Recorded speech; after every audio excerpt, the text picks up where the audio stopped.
Welcome to the program today. Mondo Gonzalez here in studio, but I have through Skype one of our favorite guests, Timothy Alberino, all the way from Montana, and we're going to be giving an update on a variety of things, which will be, I think you'll enjoy this. It'll be a lot of fun in this conversation back and forth, but also some new things that Tim's working on, which we want to share with all of you. I know you guys have been following Tim for a long time, and he's certainly had a lot of opportunities to be here and to interview with Gary and other things, and which is great. So Tim, welcome.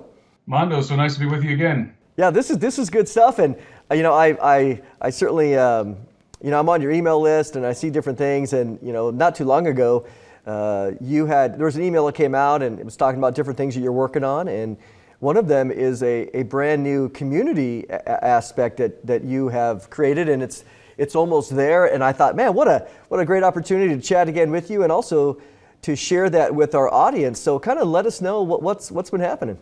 Well, I've decided to launch a members community. It's called the Alberino Analysis Members Community, and it's for people who want more content from me. So I'm doing private briefings every week. I'm doing live stream Q&A sessions. I'm going to be doing those every week. I've already done one of those. I have another one coming on this Saturday. And also there's a community forum. So it's sort of like Facebook in there. And I'm engaging with everyone, and people are engaged. The other members are engaging with each other, and we're discussing a lot of very interesting topics. My desire is that this community, the Alberino Analysis Members Community, would be a place that it's a private community, so you don't have trolls in there. And my desire is that this would be a place that is conducive to learning and exploring some of these deep topics, some of these very deep theological topics in some cases. And of course, we're talking about fallen angels and giants and Paracas, elongated skulls and aliens and all that sort of thing. And the conversations have been really great inside of the community. So it's sort of, like I said, sort of like a Facebook thing in there, but it's my own platform, my own social media platform, really. And then also all of the additional video content that people are getting from me. And what's really exciting is I've been working for several years. Me and my partner, Gary Haven, have been working on a television series. The tentative title is Chasing Legends with Timothy Alberino. And no one's really seen those yet, those episodes. We've developed 3 episodes so far. And there's a whole crazy backstory of how these episodes came into being, which I tell in the first private briefing inside of the Alberino Analysis Members Community. Crazy story. And the first 3 episodes in the series are included in the annual membership. So if you go on the Alberino Analysis, the alberinoanalysis.com, and you sign up for an annual membership, you're going to get an advanced screening of these 3 episodes that you can't find anywhere else. And they're full-length episodes that are television production quality. And they cover, various topics. So that's included in the annual membership. So I'm really excited about that. People are really enjoying those episodes. And it's a fun place for me to hang out and upload videos talking about things that I can't discuss in public. So there's things that I discuss in the Alberino Analysis Members Community that I simply cannot address on YouTube, and personal things that I talk about. So it's a lot of fun. And thanks so much, Mondo, for joining the community. I think we were talking earlier, you might have been the very first person to join the Alberino Analysis Members Community. So that's really great. I was so excited to see you in the members community. It was great. I know I was for sure the first one that posted in there, because I was like, oh, this is awesome. And of course, seeing all the things that you have in there. And now it's been a few weeks, and personally, I'm living it up. I have a long drive on my way to the office every day, so I'm like, okay, let's see what's going on in the community. And so I'm certainly 100% supportive. And to me, the interactions and communications in there is awesome. I also like one of the things that you had said in one of the briefings is that you have the freedom. You told the story of how your previous YouTube channel was deleted, and now you have a new one. But yet in this community, we know where it's going. We know, as many of us, that the censorship, the deletions without cause, without any repeals of any kind. So this gives you complete freedom to talk about truly what's on your heart without repercussions. It definitely does, and I've been able to talk about things which I'll not mention here because I don't want your video to get flagged, but things that I've been wanting to comment on for so long. Political issues involving certain, let's say, medical situations that have unfolded in the last few years. Right. Personal stories that, I just wouldn't feel comfortable discussing in public. So it's like, the way I approached this was I actually came up with this idea in Costa Rica a couple months ago. And I was sitting there talking to a good friend of mine who was visiting me, and we're sitting on my patio in Costa Rica, and I'm sitting there smoking a cigar, talking to him, and we're thinking, wouldn't it be great if there was just like a private community that was like me? The way I would approach this community is like me sitting on a patio smoking a cigar. What kind of conversations would we have if you were sitting there with me? And that's how this came about. And again, it's a lot of fun. It's very enjoyable. Yeah, and I've listened so far again because I've had to, and it's interesting. What I'll tell people is, Tim, what you're saying is absolutely true. I mean, it's great to see you kind of maybe a subtitle, Timothy Alberino Unleashed without restraint, because to hear you share the stories that I've heard little bits and pieces of over, and you're like, yeah, maybe one day I'll tell that story. Well, now the day is here where you get to share some of these, which are incredible. Yeah, and like I said, the very first briefing I did, the very first private briefing I did, was on the backstory of those 3 episodes, and it's crazy. It's really crazy, and I haven't even told the full story yet. I'm going to continue to unfold the details, some of the details revolving around that story, and some of the other side stories, the side quests, if you will, that were part of that adventure. And it's crazy stuff. So people want to hear those stories. You can get that in all members, including you can sign up for a monthly membership or the annual. All members get access to the private briefings and the live streams in the community forum. So that's included in both membership plans. Yeah, to me, what I thought was awesome, and it really, for yourself, God has called you to these areas, and certainly He has given you a very, again, you see God's hand on your life in the sense of bringing you to South America. Again, learning the language, exploring and other things, and being gifted in a certain way, which is awesome to see. But also, what I appreciate, and you see this now in the realm of what we can do through social media, is you get the opportunity to have supporters. And they get to support your work, what you're doing, what God's called you to do. Honestly, I thought it was. I thought it was too cheap, honestly.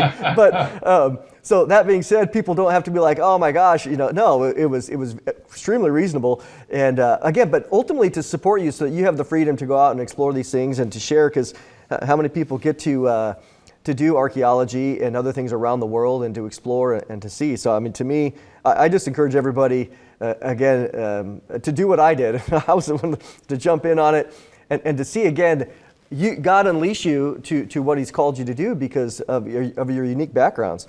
I appreciate you saying that. And hopefully this will become sort of a masterclass for people who want to dig deeper into the topics previously mentioned, because that's my desire, and people are free to ask questions. And I don't shy away from any of the questions. We got into some pretty deep theological quandaries on the last live stream Q&A. So we're tackling all kinds of issues, and I'm giving my opinions, and I'm wanting to hear everyone else's opinions, and I'm loving engaging with people's different ideas in the forum. So everyone is welcome to the Alberino Analysis members community, and we've got hundreds of people already in there and interacting, and so if this intrigues you at all, go to the alberinoanalysis.com and you can sign up and join our community. Yeah, let's talk about, you have the 3 episodes, and obviously we don't have time to get into every last detail of them, but kind of give us a teaser, if you will, for those that are interested. Again, I've seen all 3. When you talk about the quality, tremendous quality, it's absolutely amazing. What you've done there, and then of course to know that you were the one, you and your son, to edit all of them. And I mean, you guys, I mean, God has gifted you, man. That's a compliment from the highest level. And so kind of give us a teaser of each of the 3 episodes in there that, again, as you mentioned, aren't available anywhere else. The episodes were all filmed in Peru. And I explain why that is in that private briefing. You'll get the backstory. You'll understand why that's the case. And they deal with various topics. We cover, in the first episode, we cover the megaliths and the megalith builders. And there's some information in there that you will not find anywhere else in that first episode. And in fact, there's a lot more information in those episodes even than in the True Legends episodes. Those of you who've seen the True Legends films that I produced with Steve Quayle, those episodes were the True Legends material was sort of like the first level. This is going a little deeper. This is the second level of exploring the megaliths and the megalith builders of Peru, and we have some new information. And so that was a lot of fun to film because I love being around the megaliths in Peru, Sacsayhuamano, Ollantaytambo, even Machu Picchu. The foundations of Machu Picchu are megalithic. And so you're going to encounter information about these sites that you won't find anywhere else. The second episode is, I'm trying to think, what was the second episode? The second episode was really this amazing adventure that I had the opportunity to go on. This expedition I had the privilege of leading with my colleague Anselm P. Rambla, who's a Spanish explorer and just a great researcher. And Anselm and I went into the Andes, the Central Andes, and we explored a hitherto undiscovered, we made the official discovery of this lost city in the Andes Mountains. And it was a perilous journey, and it was a lot of fun. It's just a great adventure, and that's documented with some surprising discoveries. That's documented in the second episode. And in the third episode, we are exploring the Paracas culture. We're investigating the Paracas culture, and me and Gary Haven, by the way, are the hosts basically of the episodes. Gary was on all the adventures, and for those of you who don't know Gary Haven, he's the founder of. He and his wife Diane founded Curves. You remember the women's fitness franchise, but Gary is one of the most intriguing people I've ever had the privilege of knowing. In fact, him and Anselm P. Rambla are two of the most interesting men in the world, and both very adventurous. And so there's a lot of interesting characters in these episodes. And Gary and I did our own investigation into the elongated skulls, the Paracas elongated skulls. We invited L.A. Marsuli and Chase Kletsky to come down and join us in that episode. This is episode 3 in the series, and we were able to feature their phenomenal work, the phenomenal work that L.A. Marsuli did in regard to his analysis of the Paracas elongated skulls, which you were involved in. You and Chase Kletsky and the other members of the team, you guys did a phenomenal job. And so we sort of wanted to feature that work, and then see if we could expound on that work and investigate some of the other aspects of the Paracas culture. And we actually did our own DNA analysis with LA and Chase while they were in Peru with us. And Gary and I had some DNA sequence with some surprising results, and you'll have to watch the film to see what we found. So that was a great adventure, just sort of retracing your guys' steps in Peru in regard to that investigation you did initially, and then also going a little further in regard to exploring the Paracas Reserve and discovering some very intriguing things about the Paracas culture. Yeah, I want to let people know that, as I watch this, of course, as you mentioned, I was down there with LA a few times, and we did all of our DNA research and extractions of skulls, at the Ica Museum, and they allowed us to do that, gave us some of the skulls to take extractions from. And so, we did our work, and I remember, seeing you in January, I think it was in January of 2018, at our official press conference that we had in Los Angeles, and it's the first time I got to meet you. But what I enjoy, just from my own perspective in watching this, is how, again, you guys took what we did, and you developed it even further. And so it's not just, what I want to say to people is, this isn't just a regurgitation of what LA and myself and others did. You guys took it, again, on location a little farther than we did. Yes, and I should say that a feature of these episodes, a unique feature of these episodes, is some state-of-the-art technology that we were able to procure, Russian technology. In fact, it is a state-of-the-art ground-penetrating radar that operates off of a drone platform. And at the time when we procured this technology, there was only a few units in the world, and we had one of them. And in fact, it's two separate antennas. One of the antennas can penetrate up to 300 feet beneath the surface of the Earth. And that is useful for detecting large structures, caverns, or let's say stone edifices that are buried under the ground, that sort of thing. The other antenna is a higher resolution, shallow penetrating antenna that is capable of, under the right conditions, of seeing a corridor 15 feet under the ground. And so we, in these episodes, deploy this technology in several ways, especially in the Paracas episode.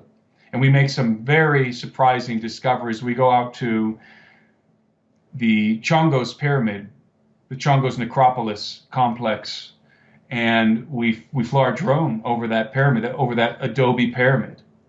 It was one of the capital inhabitations of the Paracas culture, if not the capital city of the Paracas culture. That's not entirely known, but it was definitely an important settlement, Paracas settlement. And I suspected that there was something under that pyramid. And indeed there is. We flew our drone and we made a very interesting discovery. So that's in the film. And we also go to the Paracas Desert, the National Reserve, the Paracas National Reserve. And we explore an aspect of the Paracas culture that is very little known. And that is that the Paracas people were largely, to a large extent, a subterranean culture. They were dwelling under the ground, which is very interesting, considering that these are very diminutive people. These are not large individuals. These are quite small, the Paracas people. They have these very, in some cases, extremely elongated craniums, which I think you and I are in agreement that some of these examples are the result of a genetic variation. Yep. And aside from this, they also have, as those who've followed your guys' work in LA's films will know, the Paracas people have unusually large orbital sockets, which means that they had unusually large eyeballs. So you have this bizarre culture, these bizarre people who physically speaking are very exotic, very small, diminutive people with extremely large craniums, some of which are not the result of cranial deformation, in my opinion, who definitely in some cases have larger orbital sockets and who are dwelling under the ground in subterranean habitations. And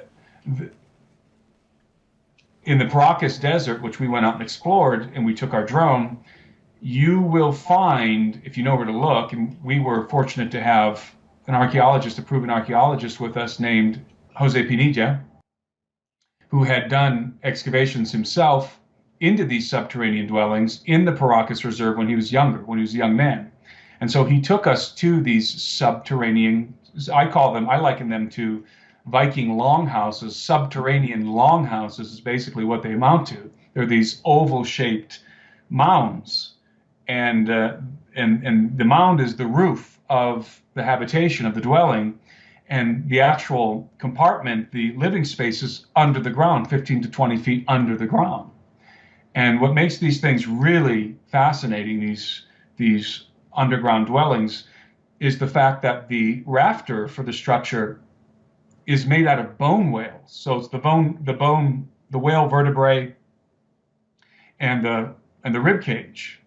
That's the rafters of this structure, and then they pile on top all kinds of inorganic and organic matter. And in fact, they use the organic matter to heat the interior of the dwelling, almost like a compost on top. So that the roof was sort of a compost that was held together by whale bones, and underneath this mound, again, what amounts to sort of an oval-shaped mound, are these subterranean dwellings with these bizarre, let's call them creatures, living inside. So most people don't know that these subterranean dwellings exist. And I first was made aware of these dwellings, the subterranean dwellings of the Paracas culture, through the writings of the eminent archaeologist Julio Tejo, who was working back in the 1920s and 30s, and he is one of the greatest, if not the greatest, Peruvian archaeologists. And he was the first one to discover the Paracas culture. And Julio Tejo remarked in some of his publications at how unique the Paracas culture is in several aspects. And one of these aspects is the fact that they were subterranean, that this was a largely subterranean culture, and that they were dwelling underground. And that was so intriguing to me when I read that, because you don't really hear that when you hear people, even archaeologists, discussing the Paracas culture. It is not well known that they were subterranean to a large extent. Of course, they had above ground dwellings as well, such as the complexes at the Chongos necropolis. But as I said, as I alluded to, there's some very interesting things going on under that complex. So even at the Chongos necropolis, there's evidence of a subterranean, let's call it a subterranean inhabitation, or rather habitation. And I believe that there's a vast network of tunnels connecting these subterranean dwellings.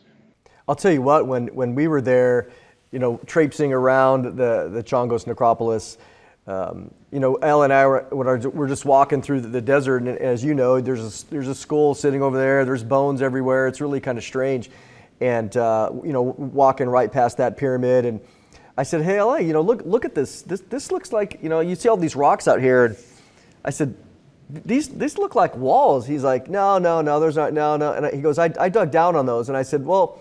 I go, "No, you don't have 90-degree angles." So we went over there and we dug down about 3 or 4 feet. And so a little farther, because he originally had dug like 2 feet down, and I was like, "No, let's go farther." And sure enough, the wall continues to go down 4 or 5 feet, or who knows, we didn't finish. But then where I was standing, I was on my phone, I had GPS, I put on a satellite image, and you could just see, and to me, you could see that these cities that were there, right there in the sand, you could just see the tops of them. And this is where, again, the technology that you mentioned, which I've got to see in Missouri. We had That's right. Yeah, when we had them do a mound for us, and the technology is absolutely amazing of what you can see, three-dimensional aspects of it. But that area is so amazing, and yet, I mean, it almost seems like the modern archaeologists there don't really care. Well, it's all very prosaic to them. They equate the Paracas culture with the Nazca culture. The prevailing theory is that the Paracas culture became the Nazca culture, that they evolved into the Nazca. But in reality, I believe that the Paracas culture disappeared. They were there and then they were gone. And yeah, there are certain aspects of the Paracas culture that are very similar to the Nazca culture, that's for sure. But you don't find the same degree of elongation in the skulls among the Nazca people. You do find some. And most of what I've seen from the Nazca culture is cradle headboarding, cranial deformation. But when you look at the Paracas culture and you examine a lot of the skulls, you're looking at something that is, in my estimation, the result of a genetic deviation, let's say, from us, from Homo sapiens. We may even be looking at a subspecies of Homo sapien here. And the reason why I say that is because I've examined the skulls, I've held the skulls, the famous Chongo's skull, which was discovered at the Chongo's necropolis, as many of the skulls were. And again, what struck me initially was how diminutive the people are. There's this notion when you type in Paracas skulls, sometimes they're associated with Nephilim. You look up the images on Google Images, and the way that they're cropped and presented, your initial reaction is, wow, these are huge skulls. But they're not. They're actually quite small. They are large in regard to the size, the sheer size of the cranium in relation to the size of the body that cranium was perched upon, let's say. So the skulls are unusually large in regard to the ratio of the body. Mm-hmm. So the skull to body ratio, in that sense, the skulls are large. But these were, as I said earlier, these were quite diminutive people. So what really struck me let me back up. So I had the opportunity to go to a particular museum while I was in Lima, Peru. I visited this museum on a couple of occasions, and it's in a university, and I took LA and Chase there. They had not previously seen a particular artifact I wanted them to see in this museum, and you can see their reaction. I wanted to get their, in the film, I wanted to get their unscripted reaction. And when they walked in and saw this particular artifact, which happened to be one of the most well-preserved mummies I've ever seen, Paracas mummies I've ever seen. And it was one of the original, if not the original mummies that was excavated by Julio Tejo in the 1920s. And this mummy is extraordinary. When you see it for the first time, it kind of takes your breath away. Mm-hmm. Because you can handle the elongated skulls, the Paracas elongated skulls, and they're bizarre, to be sure. They are bizarre. The ones that are not the result of cradle headboarding, which are also interesting, but the ones that are really pronounced and do not show signs of headboarding,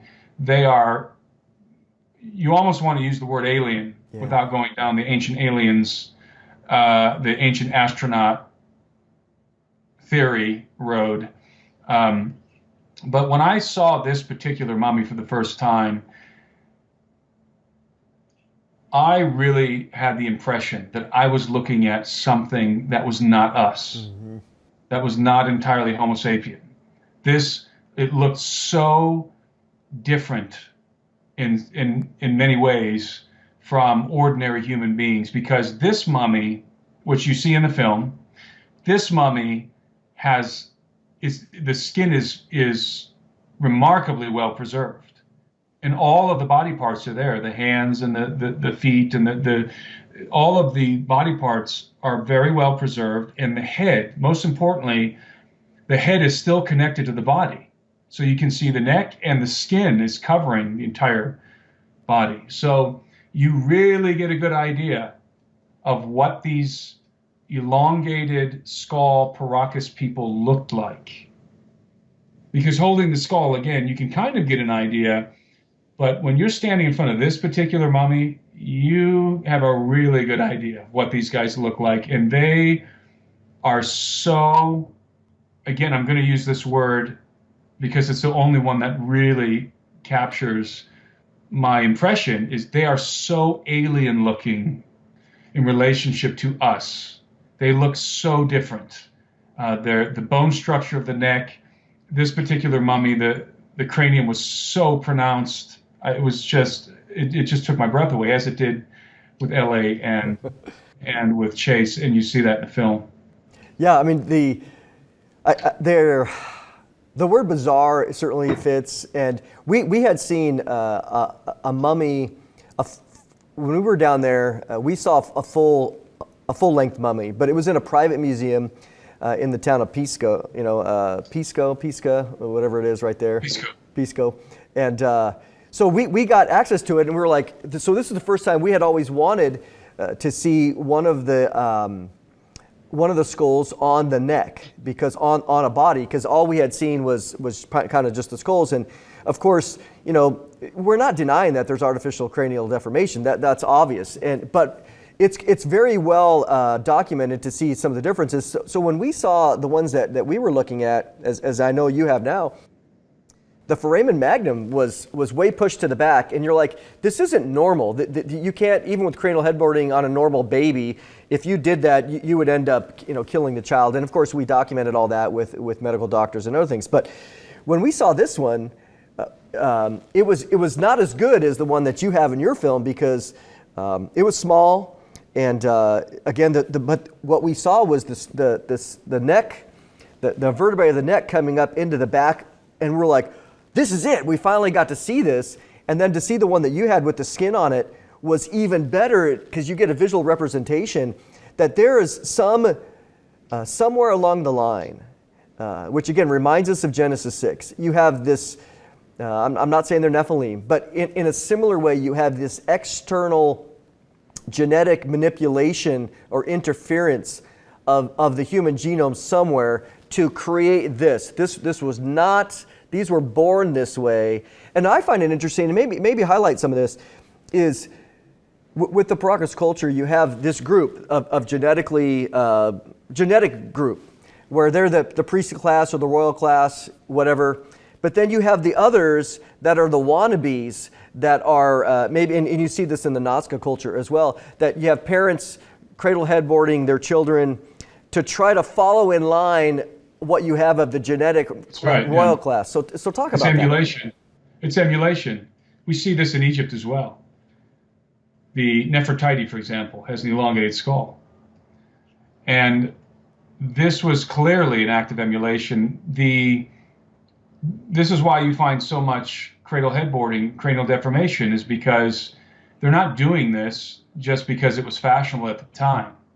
They are literally emulating something.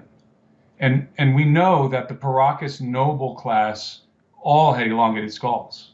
When you dig up a grave in Paracas, a tomb of a noble Paracas person, and you know that that's the case because of all the artifacts that you find in the tomb and the way that they're buried. These were important people.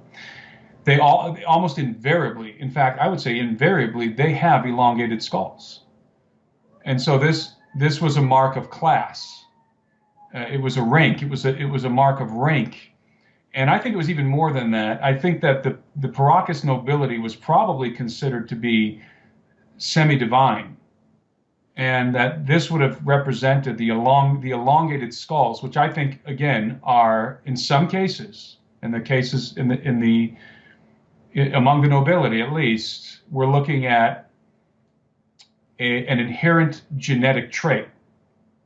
In other words, these individuals were born, they came out of the womb with elongated skulls, as opposed to the specimens where you can clearly see that the cranium was purposely altered, was deformed, and as a result of cradle headboarding or binding. There's certain binding techniques, and you can do this. So that it's still being done today in certain cultures in Africa. But you'll notice something very interesting, though, when you bind a skull, you can form the cranium in very interesting ways. You certainly can with head bindings and boards and so forth, but you're not really going to add any additional mass to the skull. And perhaps you can do some elongation in certain regards, but you're not going to get the skull to go up and out. Mm-hmm. It's going to be one or the other. Either you're going to sort of have a flat skull that goes out on the sides, or you're going to have a tall skull that is very narrow when it is artificial. And those are not difficult to differentiate from what I think are the examples of an inherent genetic trait. And in those skulls, in the ones that are likely genetic, in my estimation, they're tall and wide. They're huge. And again, proportionally speaking, in relation to the body of that person, they're large. They're overly large. They are both large in regard to how pronounced they are, how tall they are, but they're also large in regard to how much they weigh, to the weight. The elongated skulls, on average, weigh more than a typical human skull. So there's more mass, and they have more cranial capacity as well. And one of the questions that I ponder in the film with L.A. and Chase, if in fact we're looking at a genetic trait, if this elongation of the skull is the result of a genetic anomaly, then what does that say about the brain inside of that cranium? Because the larger cranial capacity means it will result in a larger brain, and thus a different kind of brain, at least to some extent, from ours. Mm-hmm. And so certainly a different shaped brain. And so what does that mean? Does that equate to perhaps enhanced capabilities? And so I find it very intriguing when I think about the Paracas nobility. Let's be specific and let's talk about the Paracas nobility. And you have, again, to reiterate, very diminutive people, 4.5 feet tall in many cases, so very, very small, who have red hair. They have ruddy red hair, which is very unusual. They have a unique bone structure, which is apparent in the mummy that we analyze in the film, that mummy I referenced earlier. They certainly have, again, referencing specifically the Paracas nobility, they certainly have larger orbital sockets than normal human craniums, and larger orbital sockets equate to larger eyeballs. So not only do they got these pronounced elongated skulls, they also have huge eyes relative to our eyes. And in addition to all this, they are subterranean. So are we looking at, as I said, and of course this is wild speculation, but are we looking at a subspecies of Homo sapien? And what that would mean essentially is these are non-humans. If that is in fact the case, this is a different kind of humanoid creature. And then if that's true, then the question would be, how did these beings come to be? Where do they come from? What is the origin story of this species? And again, we're speculating here, wild speculation. We have done DNA. We did an analysis with L.A. and Chase, which was sort of a follow-up to the work that you guys did, and we chose a particular skull that we felt was a good example of that genetic trademark, the Paracas nobility, and we were able to pull some teeth, and we sequenced the DNA. It's sequenced, and I'm not going to give the punchline away, but the results were interesting to say the least, and I think it's a good addendum to the work that you guys conducted in Paracas, And it adds to the story, this bizarre story of the Paracas culture. And it certainly, and I'll just say this, it definitely suggests, strongly suggests, that the Paracas culture is not indigenous to the Americas. Yep. And so what is the origin story of these bizarre humanoids? And again, if we presume that at least in the noble class, we're looking at a subspecies of Homo sapien, then the operative question here is, where did they come from?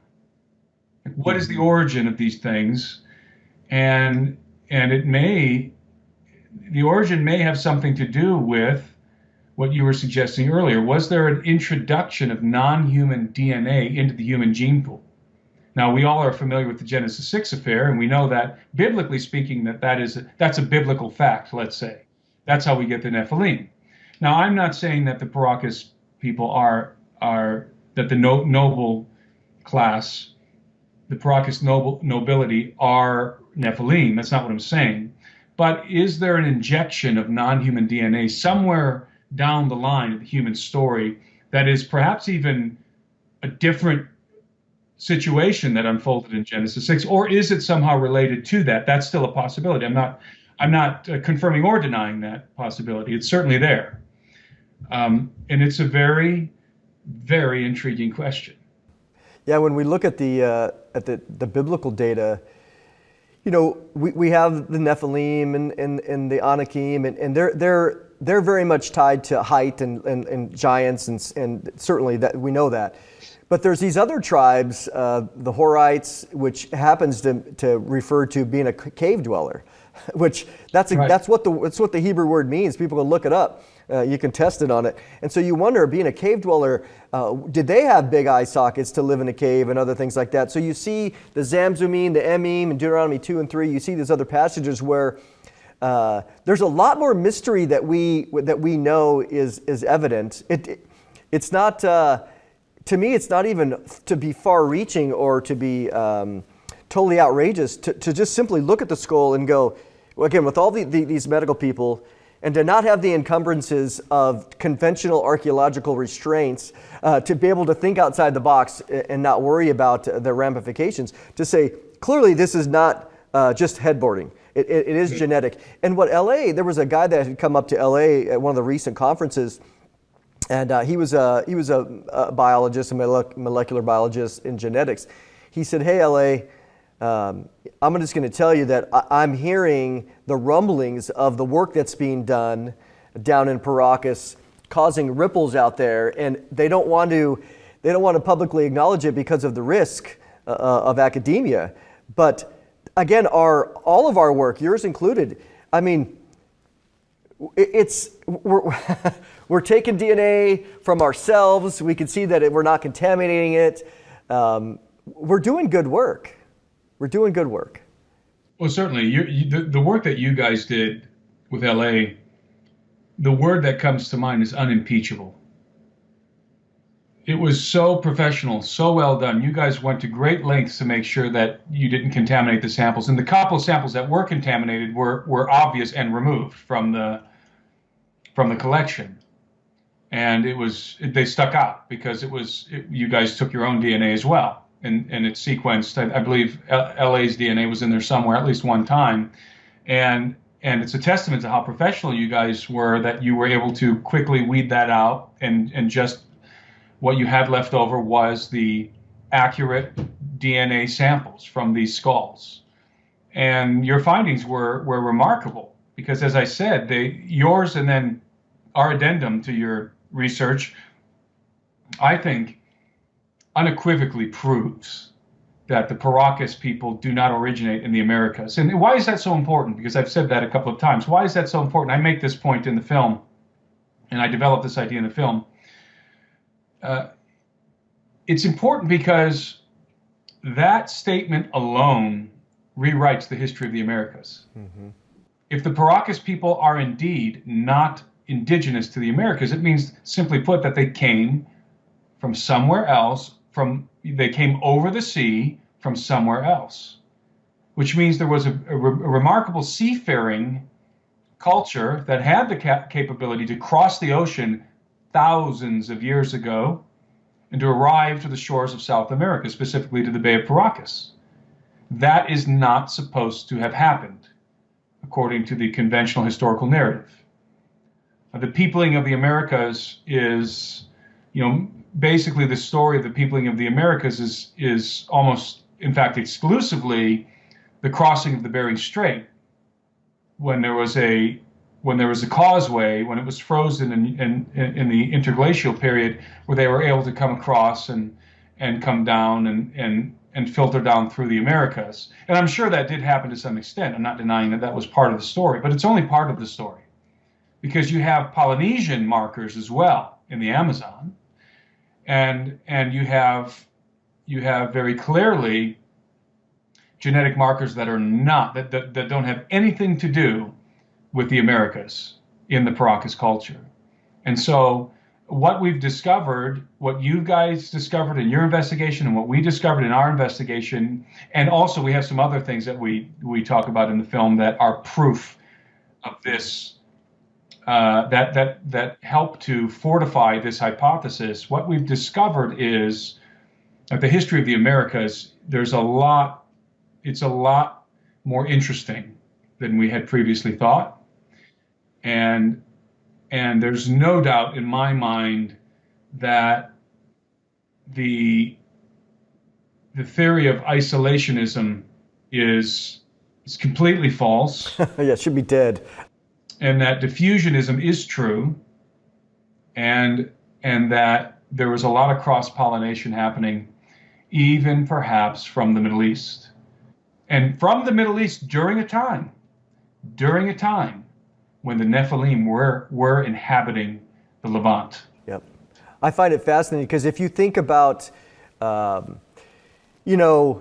let's put some times out there for people. The Exodus, if you take an early date, it's, basically 1445 BC. So that they are wandering in the wilderness. The land has been populated with all these Nephilim tribes, again, not just Nephilim only, but the other ones going down to Edom and Moab, etc. But right about this time too, if the conquest was 1400 BC, right after this, you mentioned Nefertiti and Akhenaten. I mean, you're talking the Amarna period, which is 1350 BC in Egypt. So you have within a century of these of genetic manipulation in a variety of ways. I think that's really the key. The big picture that I want people to see is that the Bible says, again, it doesn't give us all the answers, but there's genetic manipulation by an external source somehow that introduced additional traits or information into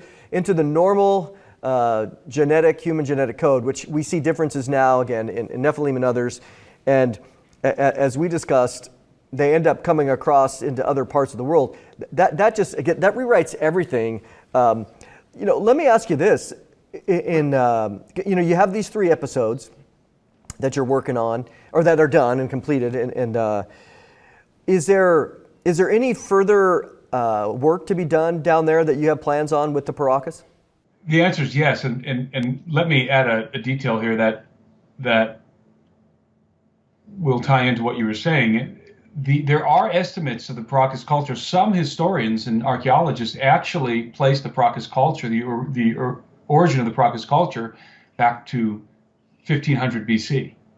So the timelines actually line up pretty good in regard to migration of one of these strange tribes that were inhabiting the Promised Land. So that's one of L.A. Marzulli's hypotheses, and so there definitely is some indication that could be true. So I just wanted to reinforce that idea.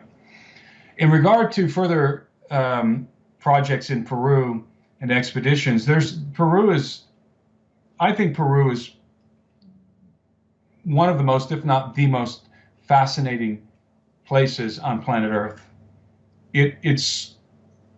I believe we were discussing this off camera. It's certainly one of the most exotic landscapes in the world, and the reason why is because in Peru, you can begin on the coast on the coast of Peru, on the western coast, the Pacific coast, and within a matter of, let me say, something like maybe 15 hours, you can drive through one of the most arid deserts on planet Earth, and then up into the second tallest mountain range on planet Earth, the Andes Mountains, and then down into the largest jungle on planet Earth, what amounts to the largest tropical forest on planet Earth, the Amazon rainforest. And all of these landscapes that are so radically different from one another are all within the same country. And I don't know of anywhere on Earth where the landscape changes so dramatically. And again, we're not just talking about a kind of dry desert. We're talking about one of the most, if not the driest desert in the world. And that is the Atacama Desert and the Paracas Desert. It's definitely top 3 driest places on planet Earth. And then you have one of the wettest places on planet Earth, the Amazon jungle, on the other side of the Andes, and one of the highest mountain ranges, the second highest mountain range in the world, the Andes Mountains.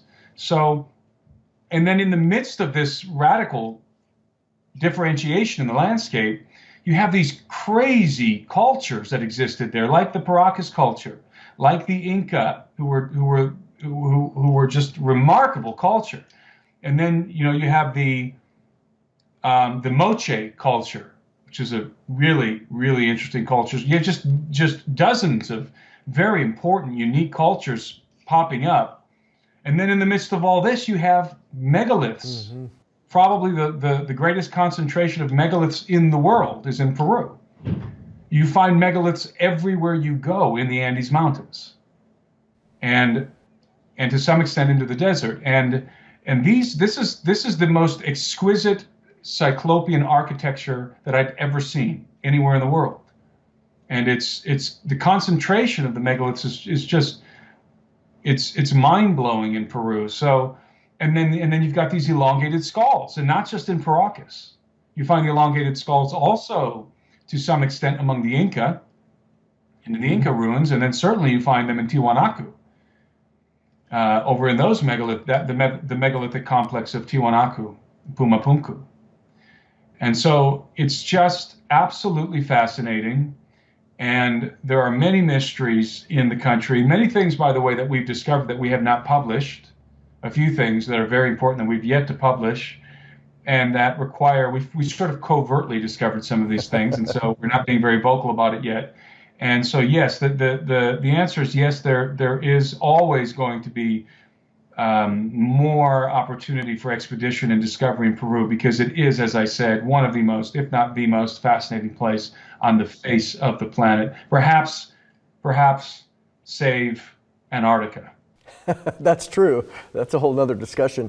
I find it interesting that going back to thinking about, again, that time period of 1500 BC, you have elongated skulls in the Caucasus region. You have it certainly down in Egypt, Middle East orientation. You have them coming across here into Peru. And it makes you wonder that during this time, what happened? Where did this external source, this kind of, if you want to say, second incursion of fallen angels, whatever, interfering in human genomes? But it seems like it happened at this time frame, and then again it launched into other parts of the world, going across the oceans. So I find that consistent and fascinating, and even from a biblical perspective. So we don't have to hide from it, like you mentioned. It's a biblical fact, and now we're having the opportunity to show that with the haplogroups and the DNA, and it's showing, again, these very much Middle Eastern origins. And again, it's well known in Egypt today, but coming across into Peru, just absolutely amazing and fascinating.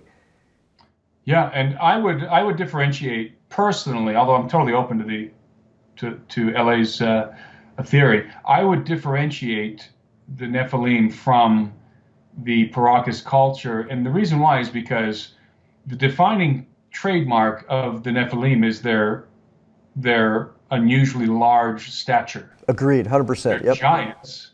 In every case, there's no case of Nephilim or the descendants of the Nephilim who are not of gigantic stature. even if it's just a little bit unusual height, which was probably the case with the Emim and the Zamzumim, who were the descendants of Anak, of the sons of Anak, who were descended themselves from the Nephilim. So you have probably, even the smallest giants in the biblical reference are at least NBA-sized guys, right? In my estimation. Yep, I know that agreed. there's other opinions out there that think that the giants were only 6 foot tall. And okay, maybe, but they were still larger than the other inhabitants of the Levant. And that makes them giants in proportionally speaking to the other inhabitants. So that is the defining trademark of Nephilim, is they are giant. Again, what giant means? Well, in relationship to the rest of the people around them, they're taller, right? So we can say that about the Nephilim. And to reiterate, the Paracas people are quite the opposite of that. The Paracas culture, these are small. These are more like gnomes than they are giants. These are very diminutive people, as I've said 100 times, because I want that to kind of stick in people's brains, because I think there's a prevailing misconception that the Paracas culture, because of the elongated skulls, were giants. They're not, but the opposite. So I would disconnect the phenomenon, the Paracas elongated skull, the nobility from the term Nephilim. And I know that there's a broad definition of the term Nephilim that some people use, which is any sort of hybrid right. qualities of Nephilim, which is fine. I would have a much more narrow definition, and a Nephilim has to be a giant in my definition, because that's the only way it's ever referenced in the Bible, and so, or in the extra biblical text for that matter. A Nephilim is always a giant, and so that is a qualifying attribute in my estimation for a Nephilim. A Nephilim must be of gigantic stature, even if that is just a 6 foot tall person in relation to other 5 foot tall cultures around him. So this is something, the Paracas culture is something, in my estimation, something perhaps quite different. Not a product of the Genesis 6 narrative, rather of the Genesis 6 affair, but something else. And what that something else might be, who knows? I mean, could this be a primordial species, hominid species, that's been inhabiting the earth since the time of Adam? Are we looking at a pre-Adamic race? Are we looking at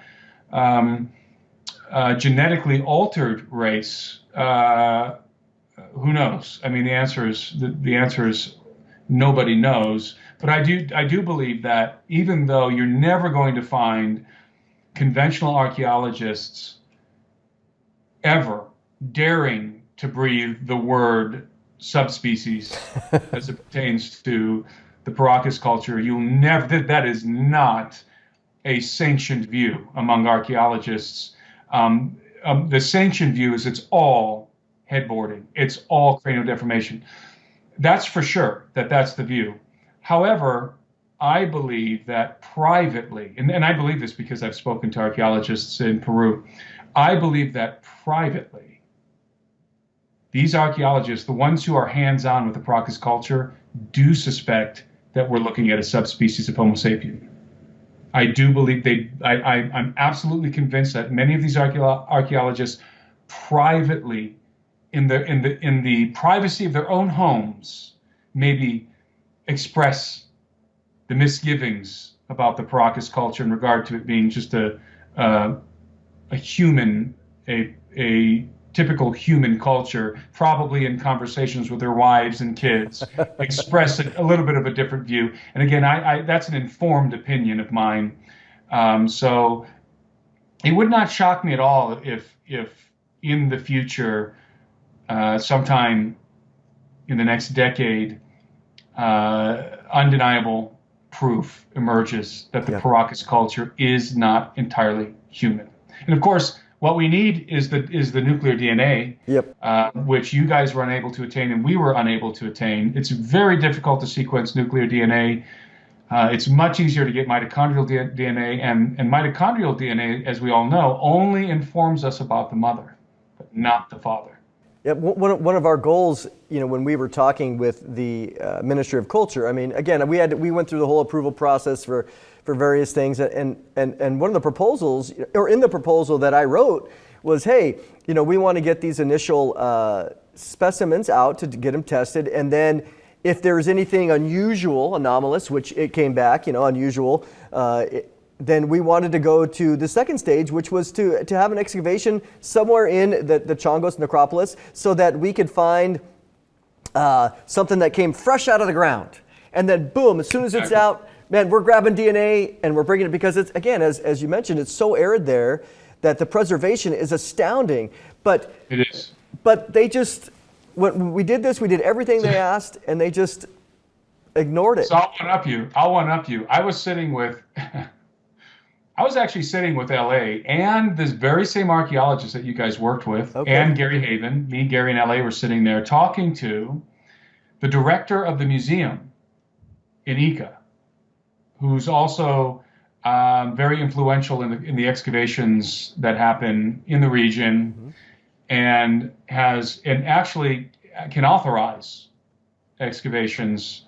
And I'm sitting there, me, LA, and Gary Haven, and I'm making an offer. Me and Gary are making an offer that we're thinking she can't refuse. We're literally telling her, and the other archaeologists who you guys work with, we were offering to deploy our technology. Again, this state-of-the-art ground-penetrating radar, to go out there with their archaeologists. We said to them, you can bring whatever archaeologists you want to bring, whoever you want to bring. We will deploy our technology. We will share all of the data with you, and we will fund the excavation effort. We'll fund it. And we'll give you all of the data from the survey, from the GPR survey. Because we discovered around the Chongos Pyramid, we discovered a half a dozen at least mummy bundles very close to the surface. We're talking a foot or two beneath the surface. There are these remarkably well-preserved mummy bundles, and for those who aren't for those who aren't familiar with the Paracas mummy bundles, the way that they would bury, especially the nobility, is they would create these bundles that are made of very fine textile, and the mummy would always be in the fetal position, like this, inside of the bundle. And we could literally see the mummies inside of the bundles with our GPR, because we can render it in 3D in software. And we can see the mummy bundles, and we can see how deep they are, how close to the surface they are. And we could actually see on one of them had a very elongated skull, and we saw, like I said, like about a half a dozen, I would say, of these things very close to the surface. And obviously the concern here is that anyone who's ever been to the Chongos will know that the area has been ravaged by huaqueros, by grave robbers. They've ravaged the area. And that's why you walk around the Chongos necropolis and you just find skulls and fragments of bones and textiles scattered all over the ground, because the grave robbers go in there and they exhume the bodies. And so I'm sitting here with Gary in LA in front of the director of the Ica Museum, saying to her, hey, we found a half a dozen mummy bundles. It looks like Paracas nobility. Very important archaeological finds here. And we can tell you exactly where they are. And shouldn't you guys go in and excavate at least the ones that are only a foot beneath the surface before the huaqueros get at them? I mean, doesn't that seem like, and we're going to fund it, and we're going to fly our drone, and we're going to gather more information and share it with you. All we wanted in return was to film it, was to film the excavation. That's all we wanted to do, was to film it. And they said no. Why? They didn't even say to us, okay, well, let's put a project together, and, you guys, let's make sure we do this right. And there was no consideration whatsoever. It was no. We're not going to do that.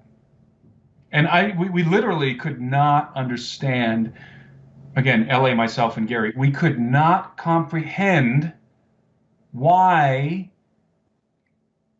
the director of the Eco Museum would not take advantage of these gringos sitting there with this technology. And we didn't want to keep the mummy bundles. We had no intent. We didn't want to keep them. We just wanted to film it. We just wanted to document the excavation. And the answer was no. So what does that say about the state of archaeology, at least in Peru? It says that there, at the very least, we can say that archaeologists in Peru, at least these ones, are very incurious. Because, I mean, you would think that if there's a mummy bundle, Paracas nobility, a foot beneath the sand, you want to go in there and get that out before the Huaqueros destroy it.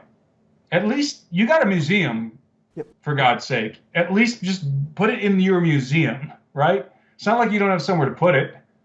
Put it in your museum right here. So it really was revealing to me that it's not, we all assume that archaeology, and there are great archaeologists, I'm talking to one right now, there are archaeologists who are just really interested in the truth, and they're not entrenched in a particular ideology. But unfortunately, I would say the vast majority of archaeologists are entrenched in a particular ideology. It's a Darwinian perspective of history, and it is isolationist, and it is the whole enterprise, and sometimes it's referred to as big archaeology. And some people want to say big archaeology doesn't exist. Oh yeah, it does. There's this concerted effort to maintain, to protect the narrative. Yep. So if you think that archaeology is about discovery, that's only true if the discovery fits within the parameters of the accepted narrative. If it falls outside of those parameters, then it's obfuscated. The data, the artifacts are obfuscated, or worse, they're sequestered away and hidden away from the public. And this sounds like conspiracy theory, but I think there is plenty of anecdotal evidence out there that this is indeed true. I have personally encountered things with archaeologists in Peru and Peru is a whole different deal, by the way. You have your archaeologists who are entrenched in a particular worldview, a particular doctrine, and there's this overarching, let's call this big archaeology. There's this overarching doctrine, this overarching conventional accepted narrative that all of archaeology falls into. Yep. Right? Except for maverick archaeologists who are out there doing their own thing. But in order to get a job at a university, or to get your project funded, to get a grant, you have to fall within the parameters of the narrative, of the accepted narrative. And then, so that's the overarching, quote unquote, big archaeology. But then you go to a place like Peru, and it becomes a little bit more granular. In Peru, you have the big archaeology, that's the overarching umbrella.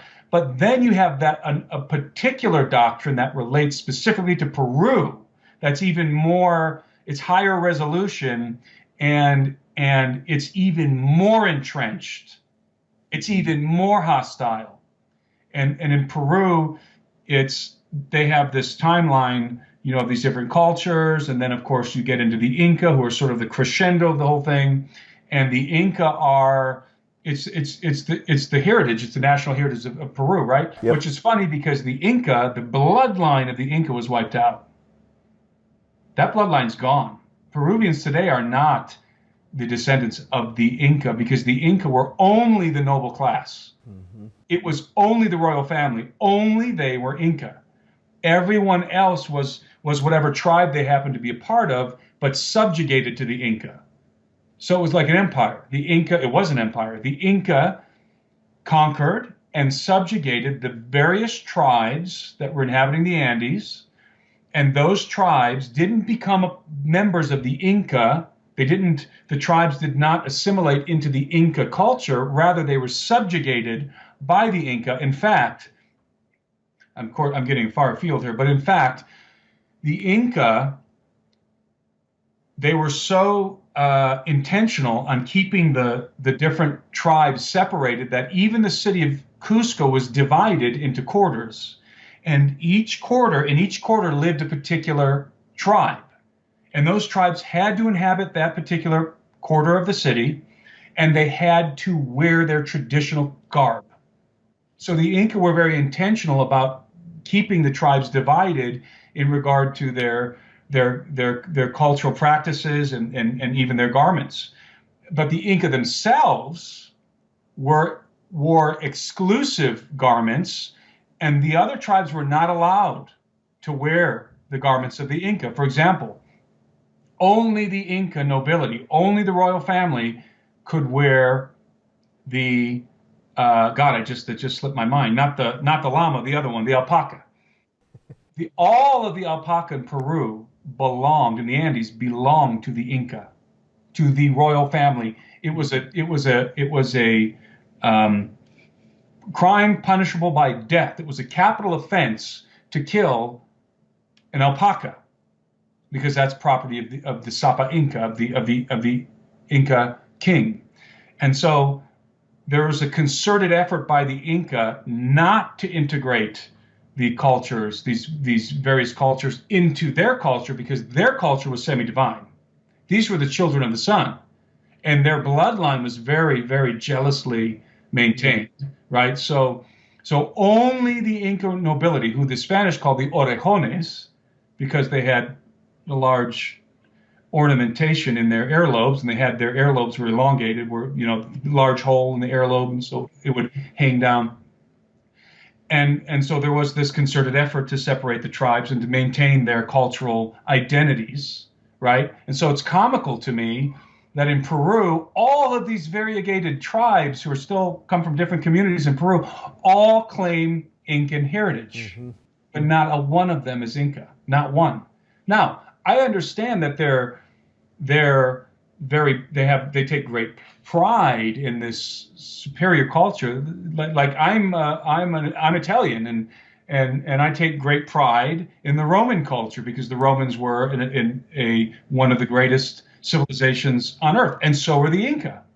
And so I get that. The Inca, we're an indigenous people to Peru, and that adds prestige to the country. Absolutely, I'm all for that.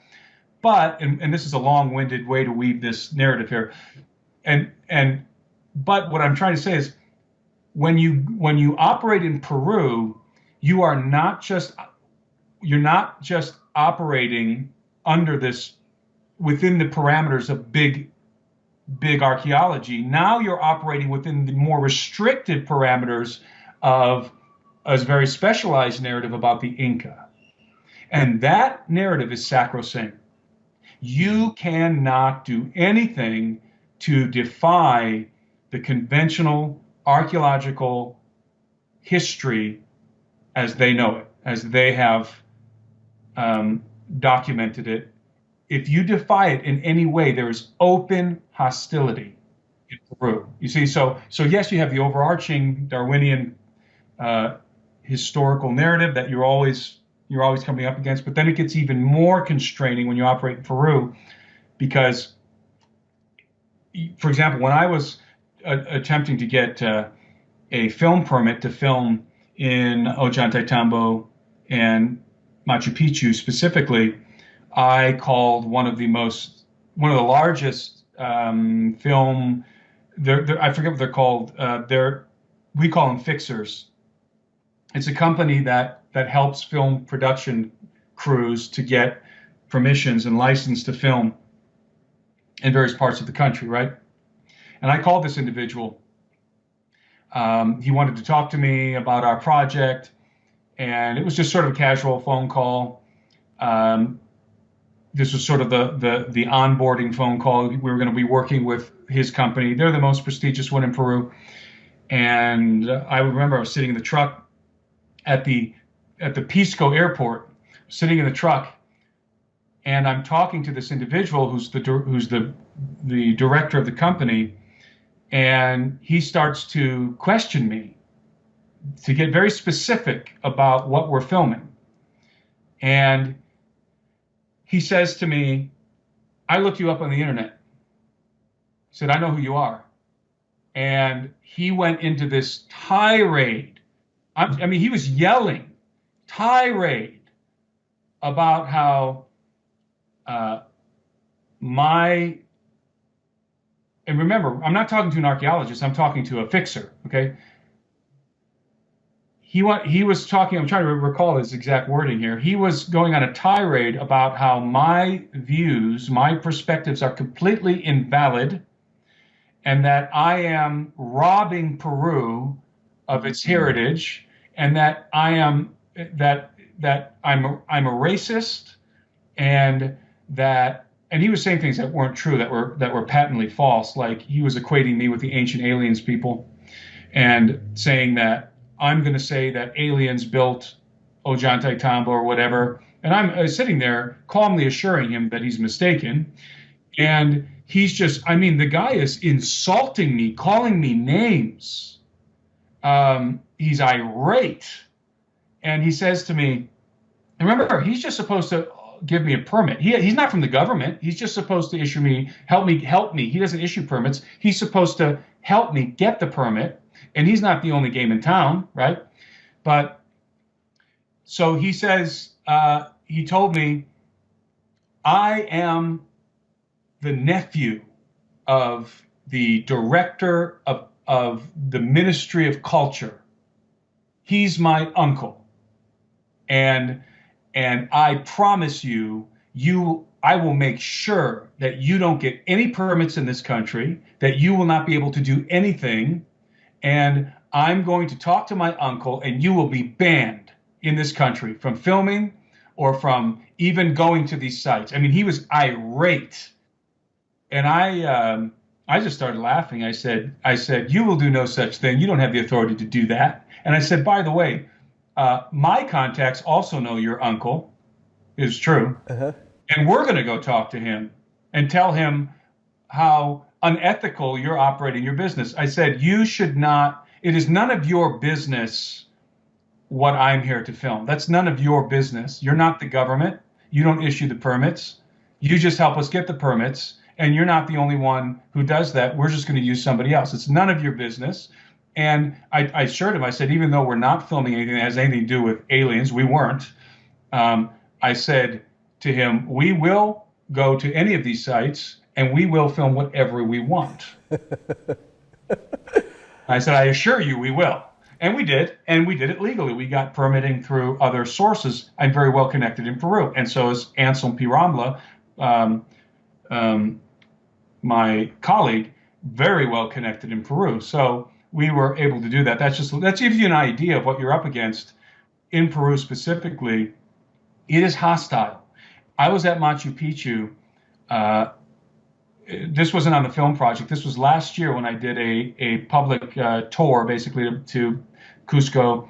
And I took a group of people, about 40 people, and we went to these different sites. And I took them to Machu Picchu, me and my colleague, Andres Adasme, who's an archaeoastronomer.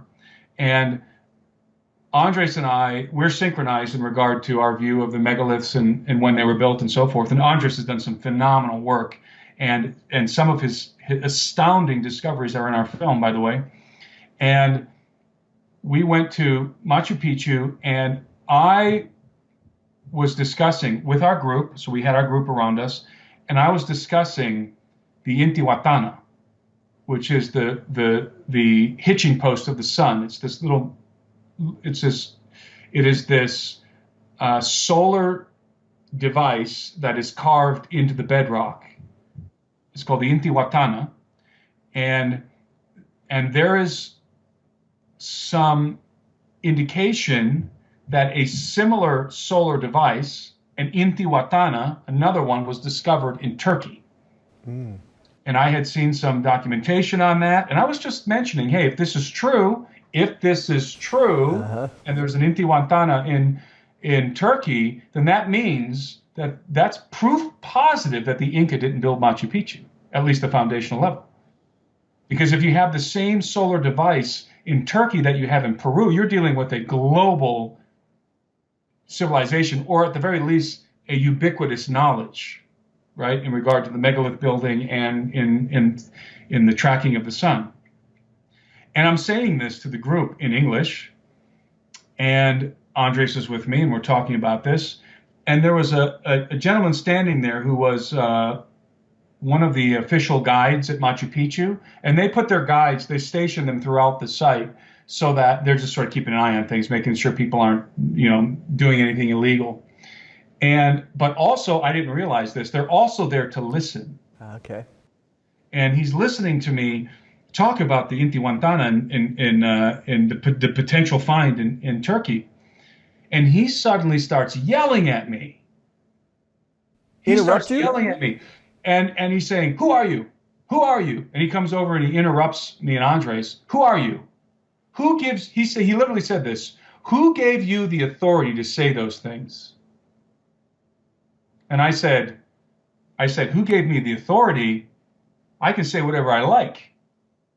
I said, what I said to him was, what are we in North Korea? I mean, I have my own personal opinions. These are my friends, and I can say whatever I like to them. He said, "No, you can't. No, you can't. You're not allowed to say those things. What you're saying is false. That's a lie." And wow. He was really angry. And essentially, to make a long story short, he kicked us out. Really? Machu Picchu, yeah. He's kicking us out. Now, the good thing is that we had already basically walked through the whole complex, and we were kind of on our way out anyway. I did want to stop with the group at a couple more sites, but we couldn't because he kicked us out. He called on his radio, and he's calling the security, and we were arguing with him, and he was saying that we didn't have a guide, and you have to have a guide, but that wasn't really the issue. The issue was we weren't allowed to be saying the things we were saying, because we were transgressing that sanctioned narrative. And so that's a microcosm of the larger problem with big archaeology. Mm-hmm. And I watched recently, I don't know if you or your audience has seen the recent Joe Rogan debate that he hosted, which was very, very entertaining. And Graham Hancock was referencing big archaeology. And this guy, Dibble, or whatever his name was, the archaeologist, who was just arguing against the idea that there was a advanced civilization in the antediluvian world. And this archaeologist said, "There's no such thing as big archaeology." And it's like, dude, you know why you think there's no big archaeology? Because you have never contradicted the narrative. Yep. Contradict the narrative and then tell me there's no big archaeology. They'll get on you so fast. I mean, just try it. Go to Peru and suggest, even just in public to your friends at Machu Picchu, that the megalithic foundations of Machu Picchu were not built by the Inca, and see what happens if you say it loud enough and long enough. See what happens. Tell me there's not big archaeology. There is. And so, I don't know, I just went on that huge long tirade there, but I don't even know how we got onto it. But well, no, this is good because, I mean, people know that, I have a master's degree in archaeology from the Middle East. So, it's not South America or Mesoamerican archaeology for sure, but there's no doubt what you're saying is 100% true. If you go against the grain in Israeli archaeology or other Egyptology, I have a minor in Egyptology, archaeology, and so if you look at that, it is 100% true what you're saying. But it reminds me of something. This is kind of a good segue because it brings me back to, and we could maybe share another teaser here, because in your first film, and I would love to get your thoughts on it when I saw this, was again, going back to Peru, not only do you have the Paracas being mysterious and interesting, but up here, you talk about the Cordicancha and how you were able to see some things there about underground tunnels, and again, the majesty and the mystery of Peru in general. But my question is, and then maybe you can give us I'm just curious, this is me being curious. You talk about what you guys saw there with your sophisticated radar, GPR. Is there a way I know you guys, there wasn't a permission to be near the church itself or whatever, but if the tunnel, my mind was thinking, well, if the tunnel is going in a certain way, is it possible to go, a quarter mile down the road within maybe a house or a building, and then excavate there? Well, legally no, but we were actually talking about buying a house. Right. That is on the path of the tunnel. But the problem is, even if it's private property and you break down into that tunnel and the and the archaeological community catches wind of it, there's a very good chance you're going to jail. The laws in Peru are extremely aggressive in regard to cultural heritage. And on one hand, I understand because they have so many grave robbers. Yeah. So sure. I mean, you want to stop. Except in Chongos, they don't care. Except in Chongos, they apparently don't care.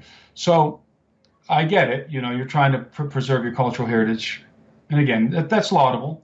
But on the other hand, it's political. In Cusco, it's political because the archaeologists control that city. And they're so controlling, in fact, that they can successfully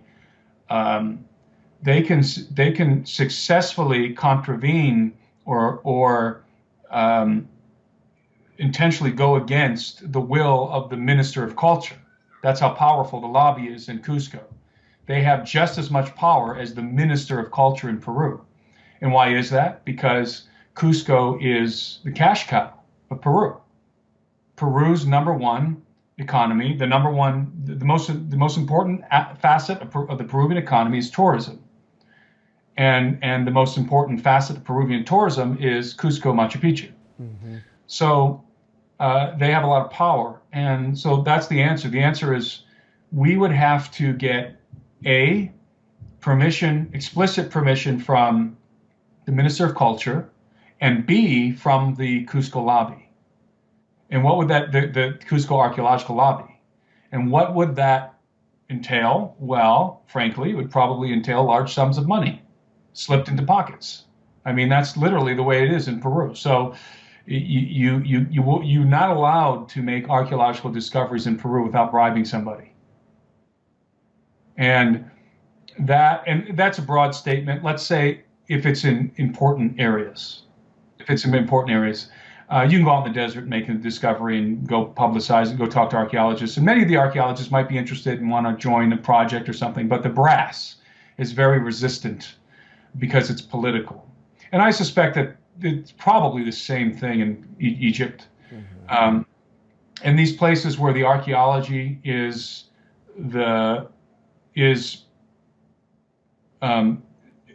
intrinsically connected to the economy.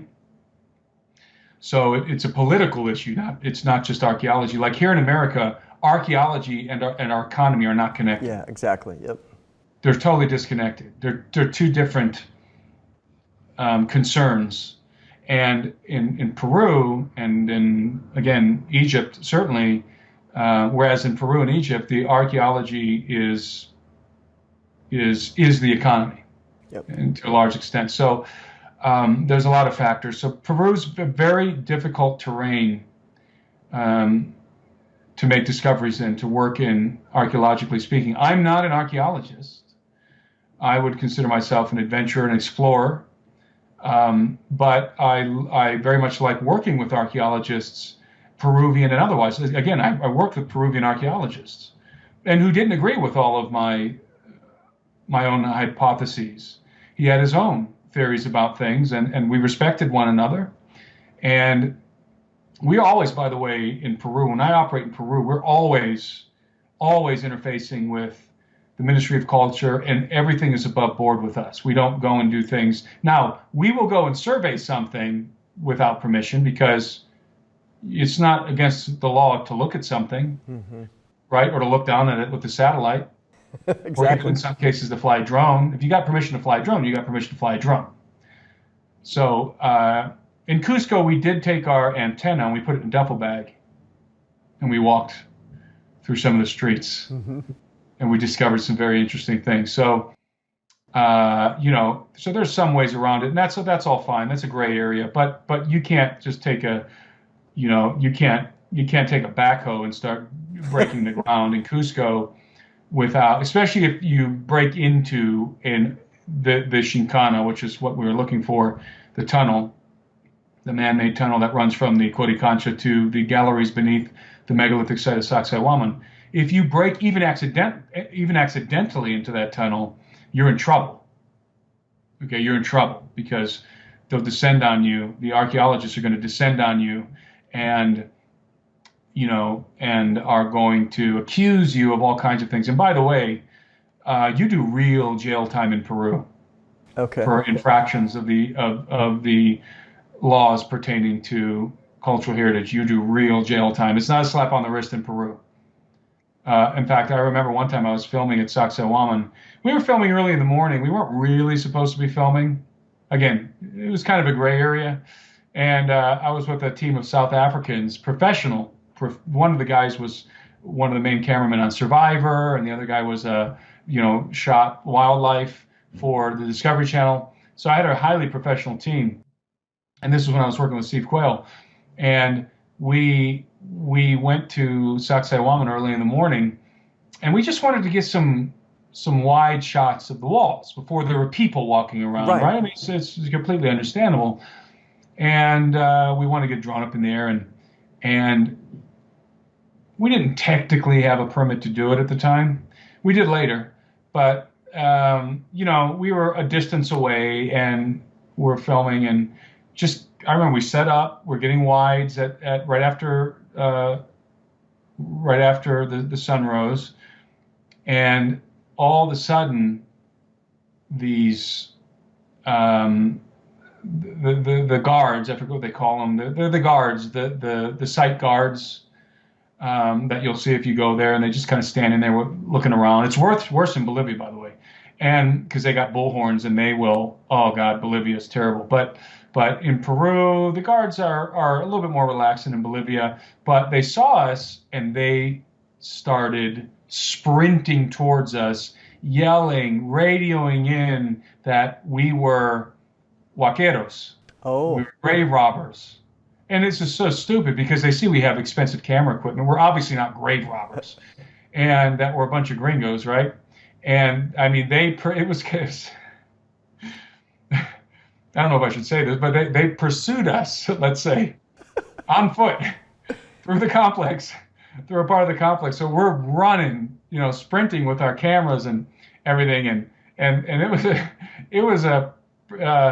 a chase for a while, and they didn't catch us, but we definitely were sprinting through the complex, and fortunately we split up, and each one of us kind of was able to evade capture.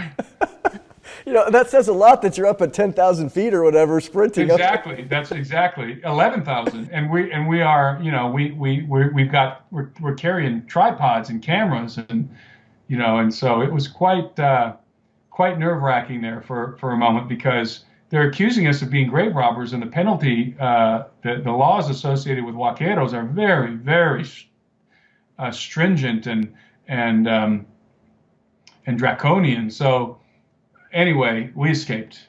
We were too quick for them. This go again as a teaser for people, which again I strongly encourage people. At the end of the day, we're talking about. Maybe give another summary of the community that you've started, because again, I'm involved, in the sense of joining it and seeing all the fruit and the great stuff you have there, and kind of give us another summary of what you're doing there with this. I'm sorry, what I'm doing what? With the community, with the new community. Oh, okay, yeah. So, I've been ruminating on this for a long time, for a couple of years. Like, how do I create? I want to create a community of people that's sort of like a masterclass environment where we can dig deep into controversial topics. Also, we get into some controversial theological topics, and I'm not here trying to enforce my perspective on anything. I'm just being me and talking, doing these private briefings, which are, by the way, I'm recording them like this with a camera and releasing them once a week, and doing these Q&A sessions, and then trying to foster really interesting conversations in the community forum. And the community forum looks like Facebook. It looks like Facebook page. People can post and they can put their pictures there and they can do all kinds of stuff. And by the way, there's going to be an app. We got an app being developed. And when the app is available, you'll be able to upload your own videos through the app and interact with the community in some additional ways. And so this was the idea. Was I want to be able to tell some personal stories and talk about things I can't talk about on YouTube and dig deeper into these topics and then get feedback in the community. And so I'm interacting with people in the posts and then in the live chat. And so it's really, as I said earlier, it's really enjoyable and people apparently are enjoying it. The members are enjoying it as well. And people have been asking me to do something like this for a long time. So I eventually decided to go ahead and do it, and so I encourage people who want to kind of join a masterclass environment where we'll pick a topic and people will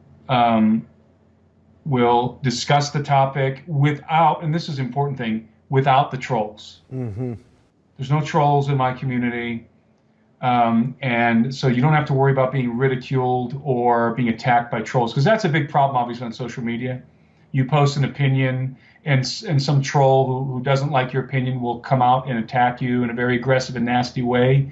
And that inhibits conversation. It inhibits the freedom to explore topics with other people online. You know, understandably, people don't want to sit there and be ridiculed on social media for their opinion. So there is no ridicule inside of the Alberino analysis community. There are no stupid questions, and all opinions are valid. And my opinion is just one opinion in the community. So, the main thrust of this is if you want more content from me, a lot more content, then this is the place to get it. And then secondarily, if you're looking for a community where you can interact with people and in a troll-free environment, alberinoanalysis.com.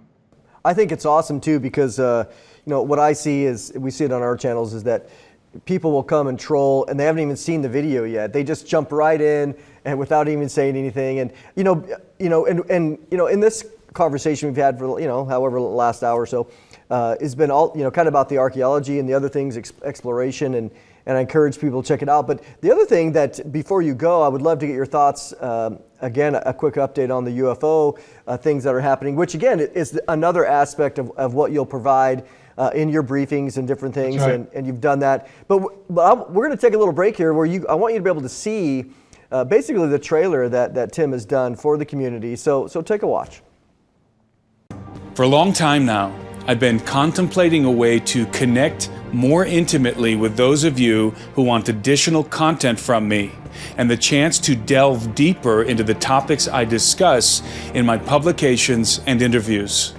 To this end, I'm excited to announce a new enterprise, the Alberino Analysis Members Community. When you join the members community, you will gain access to my weekly private briefings, live stream Q&A sessions, behind-the-scenes updates on my current projects and expeditions, community features that facilitate interaction with myself and other members, early access to tickets for events I happen to be conducting, and a convenient mobile app for both iOS and Android to keep you notified and up to date on everything I publish. In addition to all this, annual subscribers will be treated to an advanced screening of 3 episodes in a TV series I've been working on for several years. These films alone are worth the price of admission. My weekly video briefings will address a wide range of themes, including current events and member-suggested topics. I'm also really looking forward to sharing my thoughts on the books I've been reading. I've incorporated a book club feature for those of you who would like to read the books along with me and engage in discussions regarding their content. Aside from the briefings, I will be hosting live stream sessions where you can participate in a live chat and ask me questions in real time. I'm especially excited about the community aspect of this platform. Members will be able to interact with one another just like on Facebook and even upload their own videos in the community forum. My goal here is to create a virtual university environment where we can all interface and learn together as a community. This is my personal, uncensored platform, which means I will be able to speak freely about things I simply cannot discuss on YouTube without being banned. So members will be hearing my thoughts and opinions on a variety of controversial subjects. The Alberino Analysis members community is the best way to connect with me, support my work, and engage with other like-minded people who are just as enthusiastic about Bible prophecy, theories and alternative history, the mystery of the megalith builders, the mythologies of ancient giants, the UFO phenomenon, and other such fascinating topics. If you would like to become a member, you can find a link to the subscription page in the description of this video, or visit thealberinoanalysis.com. I hope to see you in our community.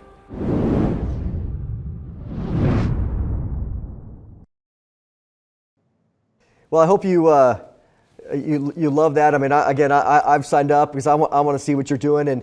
But one of the things you've done recently in a briefing, if you don't mind, if you have time, is Sure. You talked about your participation in, and really I find it awesome how God has brought you all these connections and different things, and is using what you've studied and learned, again, even as not only an explorer, but as your studies into ufology, and being a voice, which I think is awesome. Talk a little bit about that, because you gave a briefing on it. I'm not asking you to repeat the whole briefing for sure, but what you've been seeing lately, we've been talking about it here. As Christians, we have to talk about it. We have to have a biblical answer as far as we can, as it relates to what the government's doing now. Talk a little bit, if you will, about, again, your involvement and how you've kind of been brought in, and also your thoughts on the recent explanations that are happening in the Congress. Some months ago in the summer, I was contacted by a particular member of Congress who happened to be a member of the UAP committee. Right after they conducted that hearing with David Grush and David Fravor and the other gentleman whose name always escapes me.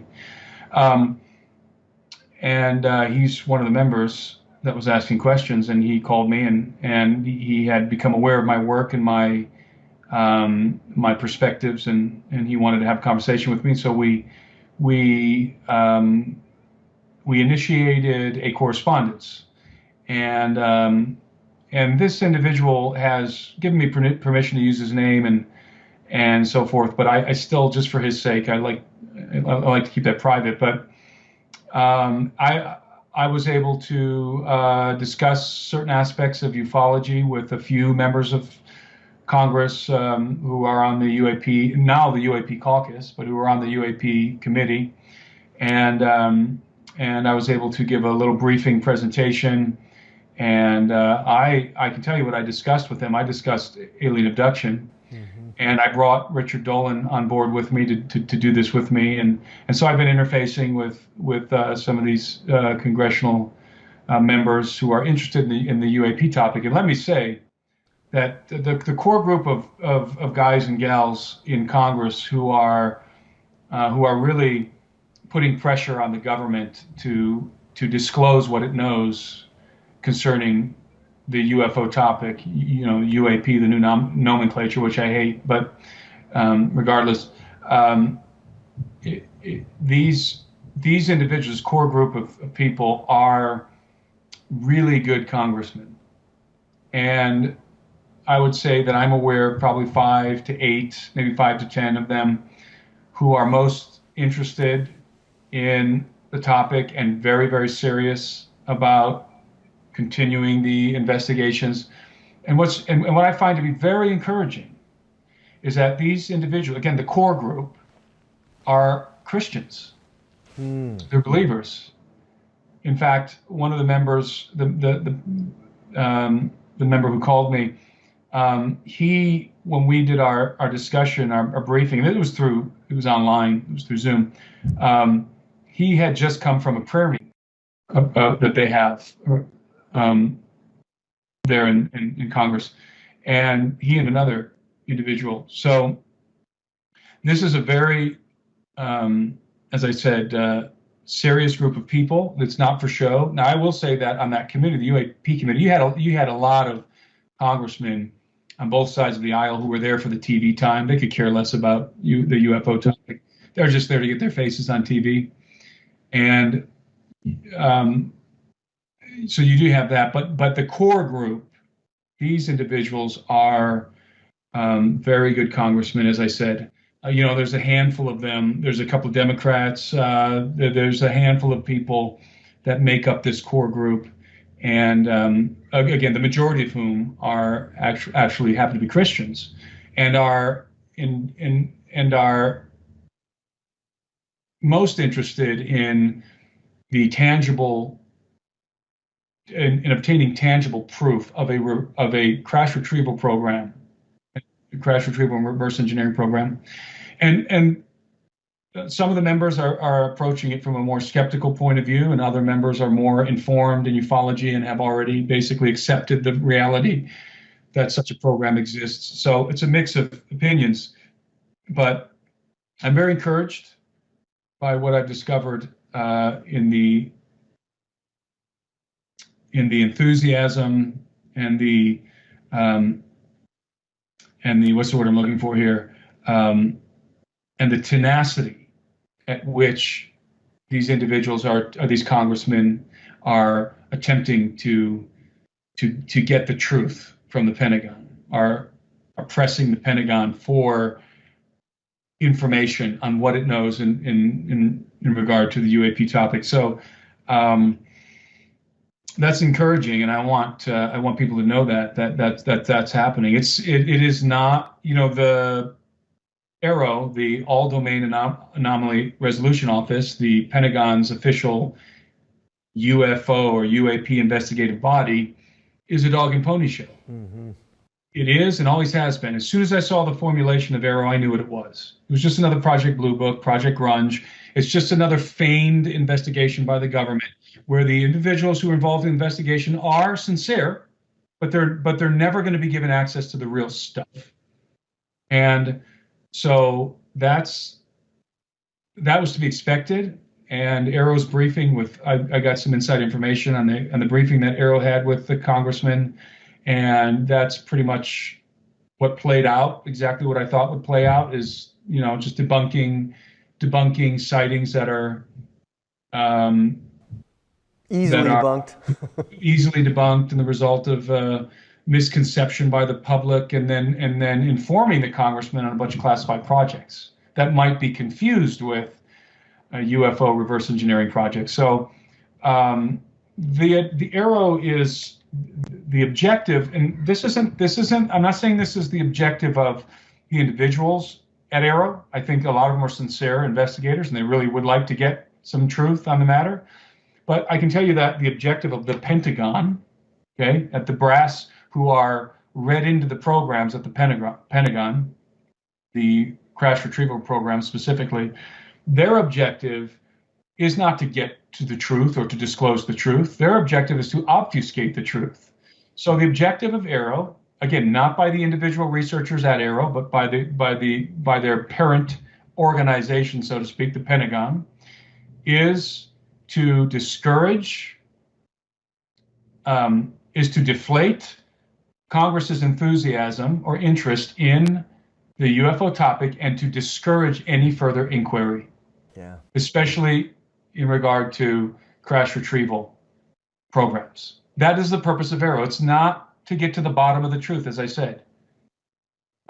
Setting aside the personal motivations of the researchers at AARO, the organization was not founded to discover the truth, but to obfuscate the truth, just like all of the other official government UFO research programs. So we should not be surprised that AARO is coming out and saying, "Oh, there's nothing to see here. It's all prosaic."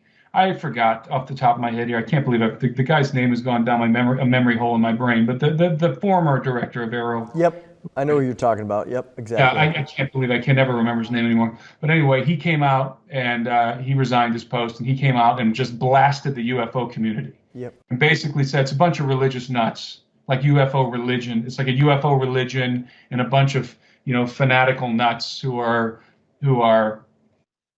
um, propagating this fantasy of crash retrieval programs, anything like that, which is of course is of course incredibly disingenuous and offensive to the UFO community, and specifically to the decades of good ufological research that in my estimation unequivocally proves that these guys are lying.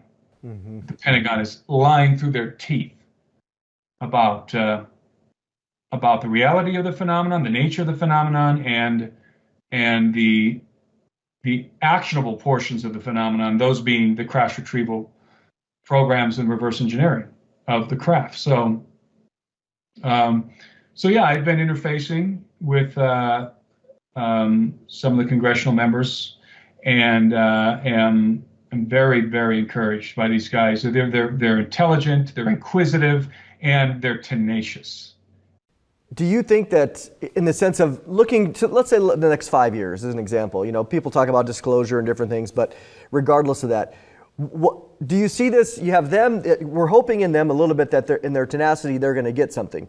But is there kind of do you see it going back a little bit with the latest Arrow dismissal of, again, the outgoing guy? I remember watching him. He was kind of temperate in while he was in there, but once he left, he kind of came unglued.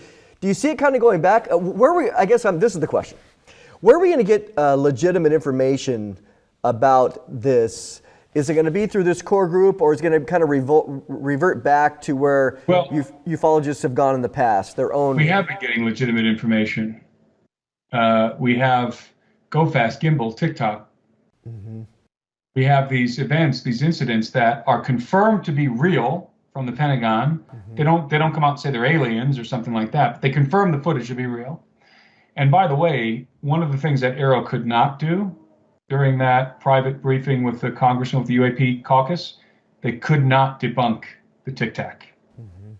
So the truth is that we have been getting some form of disclosure. It's not direct disclosure, it's a form of indirect disclosure. And I would agree with Richard Dolan's assessment, the UFO historian Richard Dolan, that what we're witnessing is a factional conflict right now inside of the government. You have the secrecy group and you have the disclosure group. And the disclosure group likely does not consist of people who want all the truth to be released to the public, because we need to maintain some secrets, because we do have adversaries like China. And so we need to keep our trade secrets, and we need to keep some of the technology we're experimenting with this, out of the hands of the Chinese. That's very important. But so the disclosure group is for some degree of disclosure. I think the disclosure that they want is the disclosure of the alien presence. In other words, we are not alone. And the secrecy group does not want the American people to know anything whatsoever. And there's this conflict. It's a give and take. It's a back and forth. And you see it playing out in the media. And the reason why Grush was able to come forward and survived was because of the secrecy, because of the disclosure group inside of the intelligence community at the Pentagon, who were reinforcing him and backing him up from behind the scenes. And then you have an environment in which Congress is, you have congressmen who are open to the exploration of the phenomenon and to find out what the government knows about it. This is unprecedented, right? In regard, there have been other congressional hearings and inquiries, but what's unprecedented is how the phenomenon is viewed at this point. And what's different now than 20 years ago, even 15 years ago or 10 years ago, is UFOs are no longer in the realm of conspiracy theory. Right. They're taken seriously by the media. It's no longer bunch of kooks, tinfoil hat wearing kooks.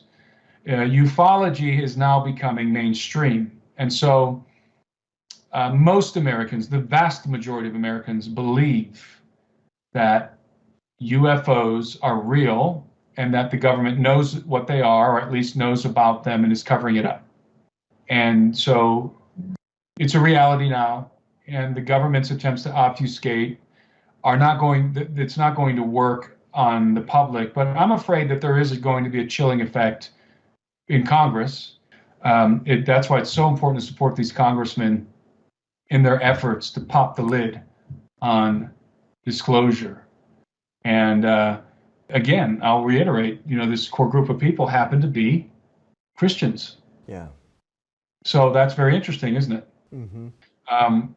And I think it seems to be, to me, after talking with these guys, it seems to be providential. Would you say that, do you think that, based on the politics of who's in the majority, if the Democrats, got majority of the House, would that change their ability to pursue things? No, the Democrats, there's plenty of Democrats who are just as interested as Republicans in disclosure. So it's not really a party thing. Okay. In fact, some of the worst offenders, some of the guys who are carrying water constantly for the intelligence community are Republicans. And, again, I'm not a big fan of Chuck Schumer, but Chuck Schumer is much more interested in disclosure than, again, some prominent Republican, congressmen, such as Mike Turner. And Mike Turner is actively trying to oust Congressman Burchett from his seat, specifically because Burchett is pressing on the UFO issue. So here you have a sitting Congressman, Mike Turner, attempting to overthrow, to install someone else in Burchett's place, Tim Burchett's seat, because Tim Burchett is daring to continue to pursue disclosure. And so that's a Republican conflict. And so again, it's important to understand that this is not a partisan issue. There's just as much interest on the Democratic side, I would say. Maybe not just as much, but there's certainly interest on the Democratic side for sure. Although the core group is majority Republican. No, I think it's amazing. Again, people watching, I want to encourage you to join Tim's community, because he just gave one of the private briefings about this exact thing in way more detail. And so this is an opportunity you have to get Tim's insight. And before you go, I really appreciate your time today. It's been awesome. For the sake of the audience, any other projects you're working on, any other books you're working on, any other trips, conferences, kind of give us the update where people can find out more about that. I do actually have a project that I've been working on. It is my own edition of the Book of Enoch, which I am producing in collaboration with Luke Rogers and Nate Henry from the Blurry Creatures podcast. So we are collaborating on a new edition of the Book of Enoch. New edition meaning that I provide the introduction and commentary for the Book of the Watchers, for the Book of Enoch, and then the introduction for the Book of Enoch, and the commentary for the Book of the Watchers. And we've included something very unique in our Enoch, in our edition of Enoch. We include first, second, and third Enoch, but we have concept art in the book that it correlates to the story that's told in the first part of the Book of Enoch, the Book of the Watchers. And so we have scenes. I put these scenes together. I write conceptual scenes, so I will give you my perception. This is my conceptualization of this particular scene. And so that's on the left-hand side. And then on the right-hand side, we have artwork, a concept artwork depicting that scene that Nate Henry created. And so it's really unique because you're not going to get typical explanations. you're not going to get the typical conceptualization of these scenes. You're going to get a very unique perspective. And for example, I have a scene on the giants going to war with each other, which is part of the narrative in Enoch, and it's not what you think. It's technological, let's put it that way. You know, we have a scene on the Watchers descending on Mount Hermon. Our depiction of Watchers is different than the audience is probably familiar with. We have a scene on the giants devouring mankind. You know, these sort of things. We have 7 scenes at the end of the Book of the Watchers. So it's really, you know, you get this concept art and you get the conceptual scene explanations and you get an introduction by me and commentary. And so it's our own edition of Enoch. And that's almost done. I've got a proof arriving to my house today. And so once we make some adjustments to the proof, we're going to be launching that book, and it'll be soon. It'll be in a couple of weeks. Enoch is going to be coming out. So, you know, you can, if you're interested in the Book of Enoch, then you can find information if you follow the Blurry Creatures podcast. We'll be talking about it, but also you can just subscribe to my mailing list, or become a member of my community, or subscribe to my YouTube channel or any of my social media accounts, and you will know as soon as that book is available for purchase. You will know. I will let everyone know. Yeah, that's awesome. Any other film projects you have going on? I know we obviously talked about the 3 that you have in the original series. Anything in the works? Yeah, I'm elaborating some. I'm working on some a series of short films that are going to be animated, and they're just very short, and they deal with different topics like who are the Nephilim, stuff like that. So relevant to the kind of stuff I talk about. So, you know, you'd be looking for that in the future. That'll take me a while. That'll take a while. But I'm collaborating with a friend of mine on that. So, but people can look forward to that in the future. It's going to be really dynamic. I've been wanting to do that for a long time too. I'm kind of checking off the boxes of all the things I've been wanting to do. This year, I do my own edition of Enoch. I created my own members community. I'm doing these short videos that I've been wanting to do for a long time, and there's a couple of other things I'm doing as well that have been on my bucket list for a long time to accomplish. So it's a busy year for me. That's great. Well, you mentioned that you had a conference recently in Costa Rica. I'm sorry. Is that any other conferences you have coming up like that? We do. We're gonna do that conference again. And by the way, one of the features of being a member in my community, the AlberinoAnalysis.com, is you will get any event that I am involved in putting on, not events that I'm attending, but ones that I'm putting on. My members are going to get first shot at the tickets. Oh, excellent. So our tickets sell out fast. And in the Costa Rica conference, I'm doing that in collaboration with Luke and Nate from the Blurry Creatures podcast as well. And we weren't sure how that was going to go. We weren't sure if people were going to want to go to that. Those tickets sold in a week. Basically in a week. Within 2 weeks, every ticket was gone. But most of them sold within the first week. So there's an advantage of being a member.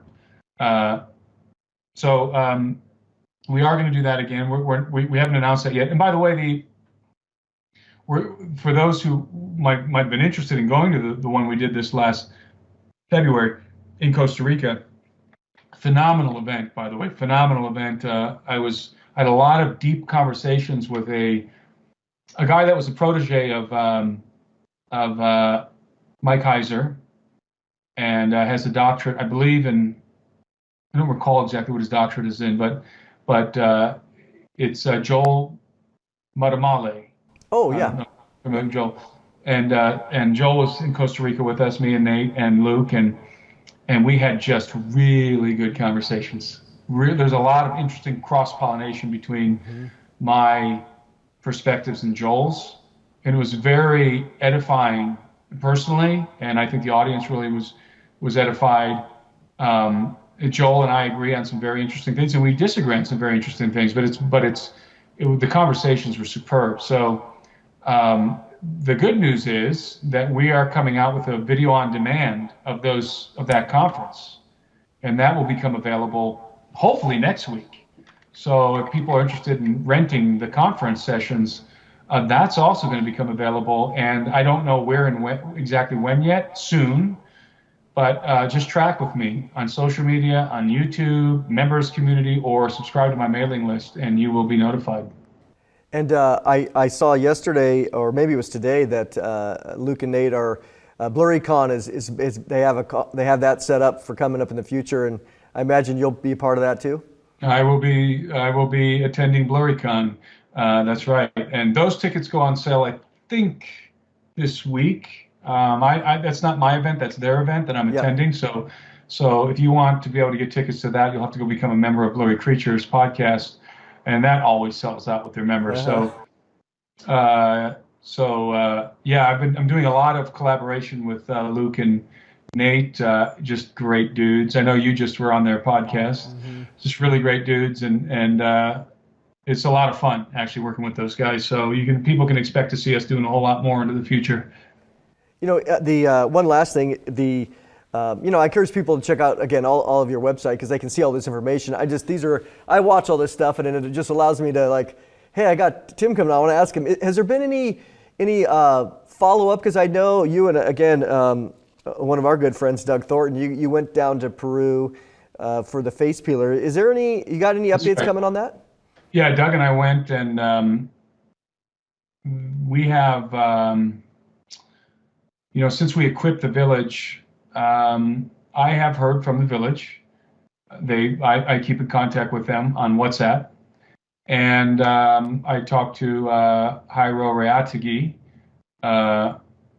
and who's the Apu, the chief, and it's all quiet on the Amazon front right now, at least as it pertains to that village. So. They have not had any more intrusions. They have seen some intriguing activity in regard to lights in the sky, but nothing that I'm convinced is the same phenomenon. I've been in contact. There's nothing really to report. I'm glad that there's nothing to report because those people have been through enough already. Yeah. I did receive a follow-up on another account of an attack that I talk about in some of the videos I've published, but that was in a different area. That was in a different village, still the Peruvian Amazon, but that was sort of add some detail into the story, but with a different community. The phenomenon seems to be occurring more in Brazil now, the Brazilian Amazon. So if there is any update, of course, I'll make a video about it, but it's just that there hasn't been any update. It's just been quiet, and they're just sort of getting back to their lives again. They're able to settle back into their routines and their lifestyle that was interrupted by this intrusion. Again, I encourage people to go check out your website, on especially your YouTube channel, because you give all the information there. Just curious. Do you have any trips planned in the sense of like tourist trips to Peru or Machu Picchu, Cusco, anything like that? Not currently. I'm always tempted to go back to Peru. Always tempted to go back to Cusco. I've looked at a location in Guatemala that would be really fun. I went down there and climbed around some Mayan pyramids. I'm always sort of considering those things in the back of my mind. I'm going to be honest with you, though. I hate flying on airplanes. So the older I get, the more I hate the airlines, especially with all the airplanes falling apart. True. I'm kind of involved in, I'm going to be going to Costa Rica again. So Costa Rica's definitely happening. But there might be something popping up in between now and then. And if it does, again, I'll let everyone know. If I did do Peru, it wouldn't be till later in the year. So nothing coming up soon. Let's put it that way. And I have a section on my website that will inform people of the events. There's nothing there now, but this week I'm going to be filling it up with different events I'm involved in. If people want to go to BlurryCon and see me at BlurryCon or whatever, you'll be able to see those on my website.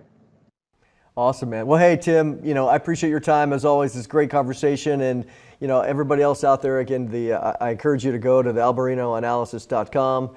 become part of the community. It's a great, and you'll be blessed by it. And any final words, Tim?